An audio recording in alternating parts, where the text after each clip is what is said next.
Welcome to Not Milk Never Milk. Subscribe if you're lactose intolerant. You begin by preparing your device and account so Assistant can act for you. Sign into your Google account, enable microphone and location permissions, and turn on voice match. Once done, set your preferred language and allow personal results so Assistant accesses calendar and contacts. Next, open the Google app or long press home to launch Assistant. Say, "Hey Google" to test. Make sure the device volume is audible and keep the screen unlocked for initial configuration. You now connect services and tailor Assistant to your routines. Link calendar, music, smart home devices, and maps in settings so commands control real apps. Create routines for morning or commute sequences. Add shortcuts for frequent phrases to trigger complex actions.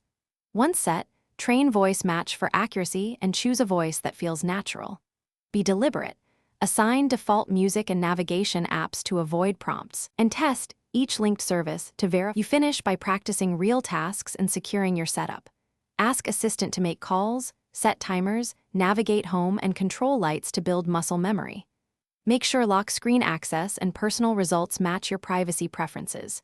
If something fails, reboot the device first, then verify microphone and account permissions in settings.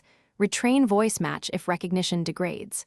Finally, update the Google app and firmware. If issues persist, remove and re-add linked services to refresh tokens and connections. Thanks for watching. If this was helpful, leave a like and consider subscribing. See you next time.